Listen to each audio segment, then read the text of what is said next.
책과 사람이 만나는 곳 팟캐스트 도서관 톡팟입니다. 일단은 말씀을 드리면 누구나 다 아는 정인이 사건. 네, 굉장히 저는 그 사건을 접했을 때 엄청 충격이었거든요. 아마 굳이 말하지 않아도 다들 아실 텐데 앙쌤은 직접 아이를 키우는 입장이잖아요. 어떠셨어요? 그 정인이 제가 이제 아이를 키우면서 되돌아보면 그 정인이 만난 때가 저는 가장 육아를 하며 감동적인 순간이었고 항상 행복했던 기억밖에 없던 것 같거든요. 온몸에 멍이 들고 모든 걸 포기한 채로 이렇게 그냥 멍하니 앉아있는 그 아이의 사진을 보고서 제 마음이 되게 비참해졌고 좀 왠지 모르게 무력감이 들었어요. 내가 할 수 있는 게 없는 것 같아서. 어떻게 해야 될지를 사실 반응 자체를 어떻게 해야 될지 모르겠어. 화를 내는 게 맞는 건지 표현을 어떻게 할 수 있는 방법이 좀 분노했던 것 같아요. 모든 분들이 이런 사건 정말 찾아볼 수 없는 것 같아요. 네. 어떻게 그럴 수가 있어. 화도 많이 나고 네네. 욕도 나오고 그리고 이제 그 뒤에는 찾아오는 그 슬픔 그리고 무력감, 공허함 그리고 어떻게 도와줄 수 있을까 이거를 어떻게 해야 될까라는 맞아요. 그런 생각도 많이 했었던 것 같아요.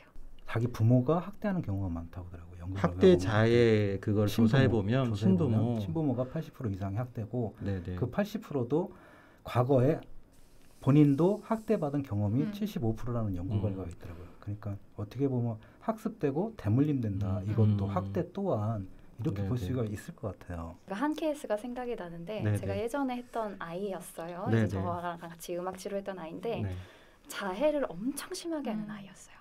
걔는 팔에 그 칼로 그은 자국이 한 100개가 넘었어요. 그냥 팔이 거의 뭐 보기 힘들 정도로 선이 엄청 많았거든요. 그래서 얘는 왜 자해를 할까라고 이제 조금 계속 추적을 들어갔는데 알고 봤더니 얘가 엄마한테서 너무 정서적인 학대를 받고 있었던 거예요. 그러니까 매를 맞거나 뭔가 신체적인 폭력은 없었지만 정서적인 학대를 받다 보니까 자해를 하기 시작한 거죠. 그래서 신체적인 학대도 있고 요즘엔 정서적인 학대도 굉장히 많은 것 같아요. 진짜 의외로 저는 화가 나고 슬픈데 엄마는 인지를 잘 못하고 있었어요. 내가 왜 내가 한 거 아니에요. 특히나 이제 신체적이 아니라 정서적인 학대는 잡아떼면 그만이기 때문에 사실 회피하고 그거를 자기가 정말 그렇게 했다라고 인지하지 않는 경우가 더 많았어요. 받아들이지 않더라고요. 저 같은 보통 사람들은 아이가 학대를 받는지 아닌지 잘 구분하기가 어렵거든요. 학대받는 아이들의 어떤 특징 같은 게 있을까요?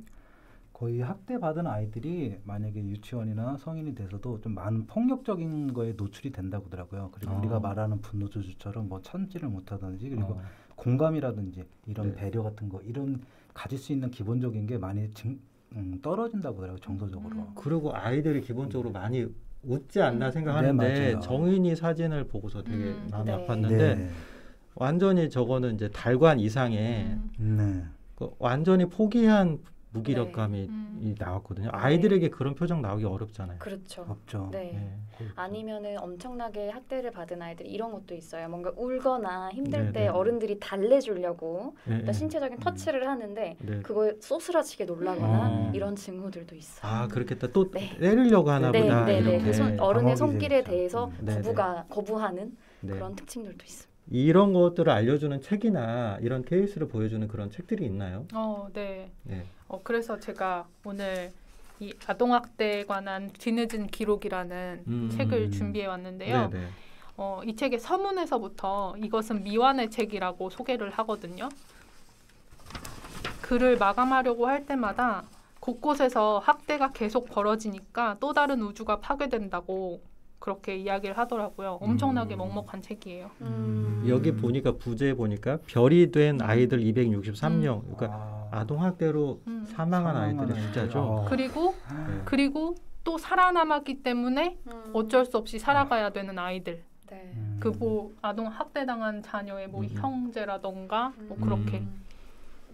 그리고 아동학대의 대상자라 하더라도 그 아동이 결국은 돌아갈 것이 없어서 그 학대의 당사자인 부모에게 돌아가는 경우도 꽤 많다고 들었거든요. 무조건 분리가 능사는 아니지만 그 아이를 그대로 다시 보냈을 때 그 아이가 사회에 대해서 갖는 배신감과 절망감 이게 엄청 클 것 같아요. 우리가 괴롭다고 이 책을 보면서 마음이 아프다고 해서 관심을 갖지 않으면 살아남은 아이들은 더 이상 살아갈 방법이 없다는 거예요. 그 그렇죠. 아이들이라도 우리가 지키기 위해서 더 관심을 가지고 좀 더 알았으면 좋겠어요. 그렇죠. 이런 현실을. 개인이나 한 가정에 문제가 있는 정말 아닌 것 같아요. 사회적인 문제인 것 같아요. 맞아요. 이런 거 보고 정말 눈 찌그러져서 그냥 넘어갈 문제가 아니고 진짜 이거 심각하게 더 받아들여야지. 맞아요.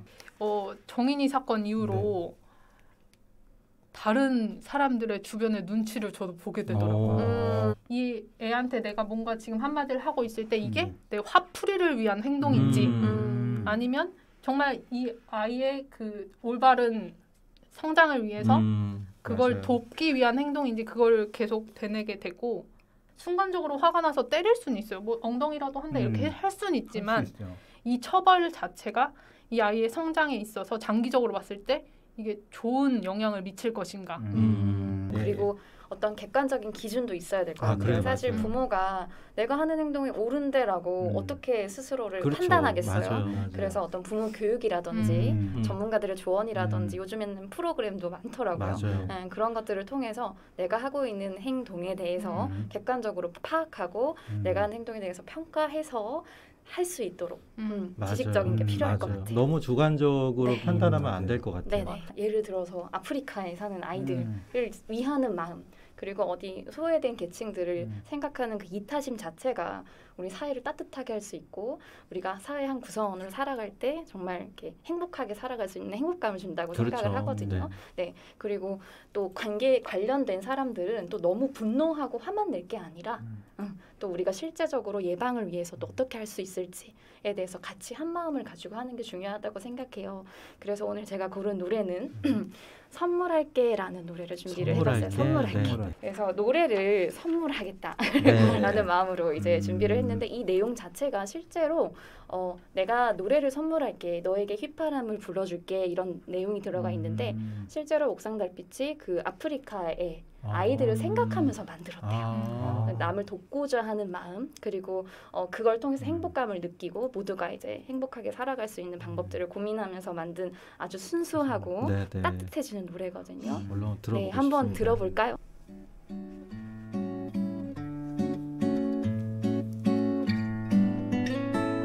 내가 노래를 들려줄게 내가 휘파람 불어줄게 맑은 너의 눈 보며 맨발에 널 보며 내 마음도 깨끗해져요 우린 너무나 먼 곳에 한참을 달려도 널 만나 행복해졌어 이제 노래를 들려줄게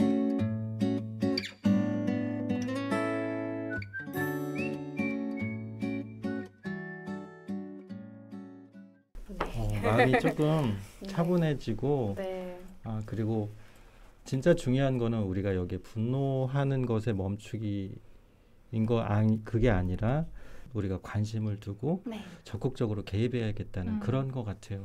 아이들이 이 트라우마 이 정도면 트라우마가 생길만 하잖아요. 그렇죠.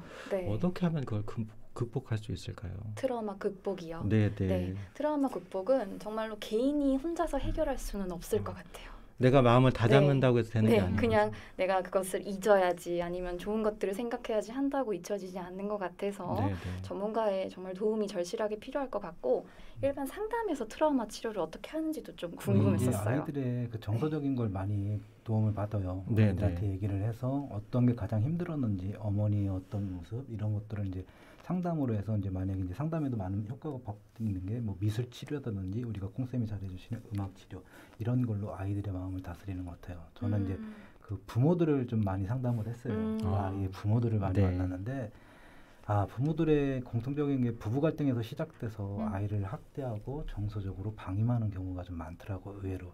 근데 그분도 자기가 어렸을 때 학대를 받은 경험이 있다, 폭력을 받은 적이 있다. 이게 쌓이고 쌓이다가 나중에 자기도 어느 순간에 자기 아이한테 그렇게 대물림, 학습 이런 효과들이 좀 많은 것 같더라고요. 그 얘기는 학대로 인한 상처는 어른이 돼서도 사라지지 않는다는 거예요. 네. 제가 좀 소개를 해드리면 음악 치료에서는 음악 심리 치료라고 이걸 따로 또 분리를 해요.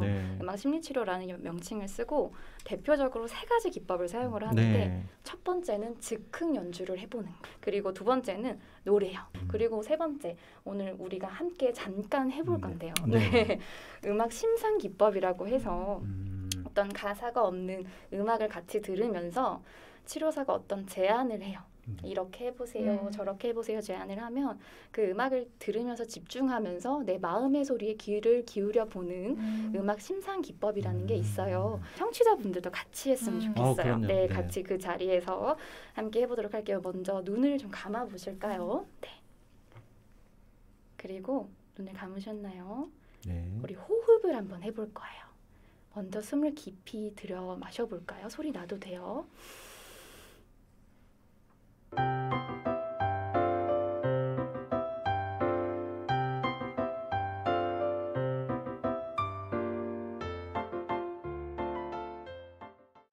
네, 수고하셨습니다. 정말 됐나요? 진짜 갔다 온 것 같아요. 그래요. 어디 갔다 오셨는지 너무 궁금하네요.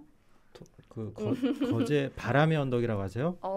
네, 거기 갔다 왔고요. 그래요. 돌아오는 길에는 그 쌍문역 맥날에 들려서 와퍼 하나 먹고 왔어요. 정말요? 음악이랑 제가 상상하는 그 장소랑 딱 맞아서 너무 신기했어요. 그래요. 이게 정말 이완이 돼요. 모르는 척 공주라는 책인데 부부싸움 때문에 겁에 질린 공주의 이야기예요. 그래서 모르는 척 한다는 게 그거구나. 이 부부싸움도 아동학대잖아요.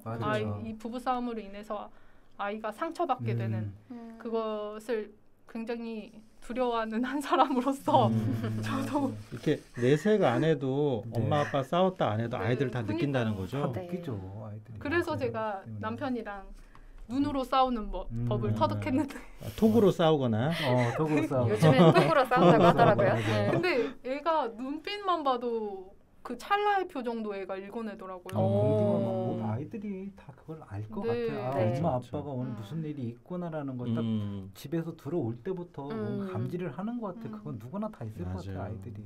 그래서 아이들 앞에서는 정말 조심해야 된다고 해요. 우리가 왜 저기 부장님이 상무님한테 깨주고 오면은 공기로 바로 팀장님이 관장님한테 깨주고 오면 못 느껴요? 눈빛 딱 보면 알잖아요.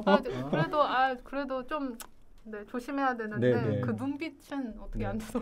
근데 이 책에서 그러니까 첫 공주가 첫 왕자를 만나서 자기들이 척하던 그런 것들을 이제 다 벗어 던지고 엄마 솔직하게 힘들어, 나 힘들어 이런 얘기를 하면서 그러니까 소통을 하는 게 참 중요하다는 얘기 같은데 자녀들 앞에서 부부싸움 한 번쯤은 꼭 해보셨을 거 아니에요. 그 자녀들을 위해서 이 책을 한번 같이 읽어보면서 위로해주고 자신의 자녀를 위로해주고 좀 한 번쯤 그런 경험을 해보셨으면 좋겠어요. 차라리 솔직하게 엄마 아빠가 이런 거를 다퉜어라고 얘기해주는 게 아이에게 건강한 어떤 사고력을 키워주는 데 좋을 것 같아요. 사람은 싸우기도 하고 그러나 엄마 아빠는 기본적으로 서로 사랑하니까 또 화해하는구나. 그런 게 학습이 되면 엄마 아빠의 싸움에 그렇게 민감해지지 않을 것 같아요. 그리고 또 잘 싸우고 잘 화해하는 모습이 또 아이가 배울 수 있기 때문에 그거를 건강하게 보여주는 것도 그것도 사회성의 하나일 것도 같아요. 모든 게 한 가정에서 태어난 아이들이 사랑을 받아야 되는데 그건 정말 필요잖아요. 내가 낳은 자식들이 내 가정에서 사랑을 받고 행복하게 자라야 되는데 그게 남이 아닌 내 부모의 손해라든지 언어에든지 거기에 학대를 받는다는 게 이게 정말 좀 끔찍한 것 같아요. 그렇죠. 부부들이 만나서 부모한테 태어난 아이인데 얼마나 사랑해서 낳았을 거 아니에요. 자기 자녀를. 근데 그렇게 사랑하는 아이의 결과물을 자기 본인들이 깬다는 건 이건 있을 수 없는 거죠. 너무 좀 마음이 짠해요. 왕쌤은 어떠셨어요? 눈물바람까지. 너무 오버했네요. 아니에요. 건강한 거예요. 그럼요. 뭐 앞에서 상택쌤이 좋은 말씀 해주셨으니까 방송에 대한 소감은 이하 동문이고요. 제 개인적인 소감은 제가 일주일 전부터 잠이 안 오더라고요. 막 너무 스트레스받고 너무 부담되고. 네, 여태까지 첫 공주였네. 네, 앞으로 이제 홀수 달에는 제가 나오고 또 다음 달 짝수 달에는 이제 핑계남 다른 사서분이 나오시는 거죠. 네, 그 선생님이 훨씬 재밌으니까요. 기대해 주세요. 네. 진짜 모든 아이들은 다 어른이 될 거고 또 모든 어른들은 또 아이였잖아요. 그렇죠. 그래서 어른이 이제 어른이라고 그냥 애들 얘기잖아라고 또 이렇게 무시할 게 아니고 우리가 모두가 사회의 한 구성원으로서 어떤 일이 일어났을 때 사회가 다들 관심을 가져줬으면 좋겠다라는 생각이 정말 방송하면서 더 많이 들었고요. 그리고 또 저도 최전방에 있는 전문가로서 그렇죠. 그리고 신고 의무자로서 더 이렇게 더 관심을 가지고 더 애정 어리게 더 이렇게 지켜보고 그리고 예방할 부분도 물론 중요하지만 만약에 일어났다면 그런 것들을 치료해주고 또 다 다루어주는 거에 최선을 다하도록 또 그런 의무감이 또 더 생기네요. 방송을 통해서 아주 유익한 시간이었습니다. 네, 우리가 매사 그런 마음을 경각심을 가지고 살아갈 수는 없지만 그래도 마음 한편에 내 작은 도움이 한 사람의 인생, 한 아이의 인생을 바꿀 수 있다라는 것을 갖고 살아가는 게 그런 연대감을 갖고 살아가는 게 중요하겠다라는 메시지를 저는 얻고 가거든요. 청취자분들도 그런 생각에 동참해 주셨으면 좋겠습니다. 오늘 정말 수고 많으셨습니다. 수고하셨습니다. 네, 수고하셨어요.